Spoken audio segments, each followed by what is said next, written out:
안녕하세요. 예롬성형외과 나민화 원장입니다. 오늘 이 시간에는 요즘 많이 늘고 있는 코 재수술, 그 중에서 코끝 문제에 대해서 알아보도록 하겠습니다. 재수술을 원하는 환자들이 이런 말을 많이 합니다. 코가 마음에 안 드는데 도대체 이유가 뭔지는 잘 모르겠다.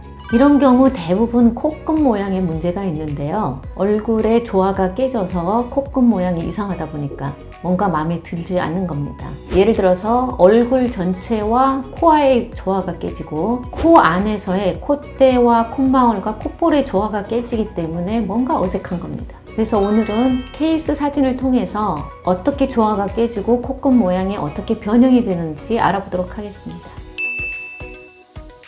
지금 보시는 사진은 환자들마다 코끝 안에 있는 코끝 연골이 어떻게 생겼는지를 제가 예쁘게 모양을 만들어서 보여드리고 있는데요. 보시면 전부 모양이 다릅니다. 이런 거는 개인마다 코끝 안에 있는 연골의 구조가 다르고 그렇기 때문에 모든 사람들이 코끝 모양이 다 다르다는 뜻입니다. 그래서 개인의 조건에 따라 코끝 모양을 바꾸는 성형수술도 다 달라져야 합니다.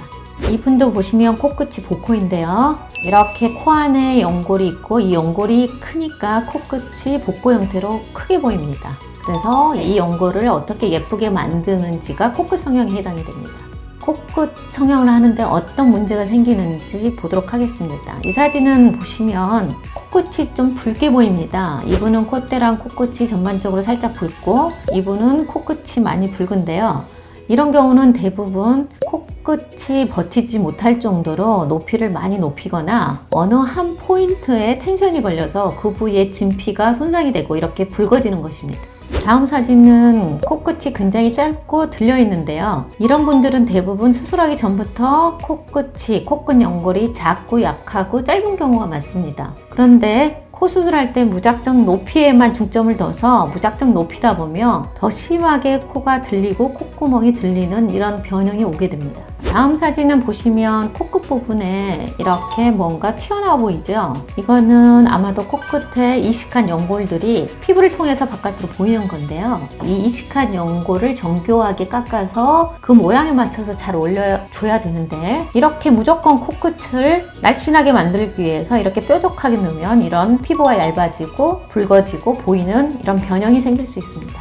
자, 다음 사진은 보시면 전부 콧대 대비 코끝이 떨어져 보이는데요. 코끝에 보형물 끝이 보이고요. 코끝 부분을 콧대를 올린 것만큼 코끝을 튼튼하게 올려주는 자가 연골을 이용해서 코끝을 올려주는 수술을 해야 되는데 코끝 부분은 이렇게 조금 튼튼하게 코끝 성형을 해주지 않아서 이런 코끝이 떨어지는 변형이 생기는 것입니다. 자, 다음 사진은 찝힌 코 변형인데요. 보시면 왼쪽 사진은 코가 심하게 찝혀서 이렇게 심하게 함몰되고 콧구멍도 들려 보이고 그리고 콧망울이 작아지니까 콧볼이 상대적으로 굉장히 넓어 보이고 눈에 두드러져 보입니다. 오른쪽 같은 경우는 코끝이 작고 연골이 작은 환자를 그저 많이 높이기 위해서 잡아 당기다 보니까 이렇게 찝혀 보이는 변형이 생겨서 코끝 모양이 예쁘지 않습니다. 다음 사진을 보시면 이 부분을 비주, 코기둥이라고 하는데요. 네 분 다 모양이 다른데 심하게 뒤틀려 있고 짧고 거기에 콧구멍 삼각형의 변형이 있고 이분은 비주가 휘어있고 짧고 뭔가 모양이 안 예쁘고 심하게 비주가 깁니다. 이 코끝에 있는 연골을 어떻게 박리해서 고정하느냐에 따라 이 비주의 모양이 다 달라질 수 있는데요. 이 비주가 휘고 뒤틀리고 이상하다 보니까 그 옆에 존재하는 이 콧구멍 모양들도 다 비대칭의 모양이 어색합니다. 그리고 비주에 따라서 이 비주 위에 있는 로뷸이라고 하는 부분인데요. 이 부분도 역시나 모양이 어색하고 이상합니다. 자, 다음 사진은 콧대에서 코끝으로 이렇게 찝혀 보이는 아마 복코이셨겠죠? 찝혀 보이는 수술을 하게 되면 콧구멍 밑바닥에서 이렇게 사진을 찍어서 살펴보면 정상적으로 이쁜 코는 이렇게 콧볼에서 콧망울로 자연스럽게 이어지면서 예쁘게 줄어야 합니다. 그런데 찝힌 코 수술하신 이분의 콧구멍과 코끝을 보시면 콧볼에서 코끝으로 갈 때 급격하게 줄면서 이 부위가 어색하게 뾰족하게 보입니다. 찝힌 코 모양을 만들어서 코를 줄이는 거는 굉장히 어색한 모양을 만들 수 있습니다.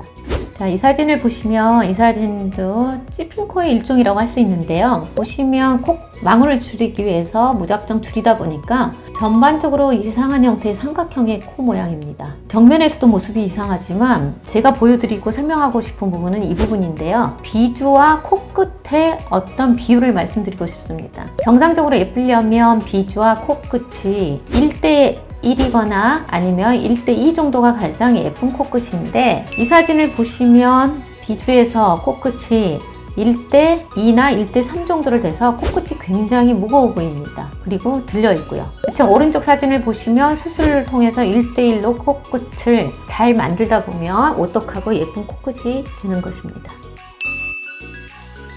오늘은 코 재수술을 할 수밖에 없는 코끝 문제에 대해서 알아보았습니다. 전체적인 구조에 정확한 이해 없이 무작정 최대한 코끝을 높이거나 최대한 줄이려고만 한다면 어색한 코끝 모양이 될 수밖에 없습니다. 이런 코끝 모양의 변형은 처음에는 붓기 때문에 잘 보이지 않다가 1, 2년이 지나면서 서서히 점점 심해지게 됩니다.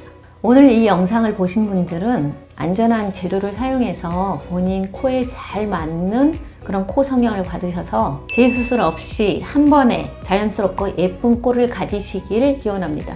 이 영상을 보시고 궁금한 게 있으시면 댓글로 남겨주시기 바랍니다. 지금까지 이해롬 성형외과 남희나 원장이었습니다. 감사합니다.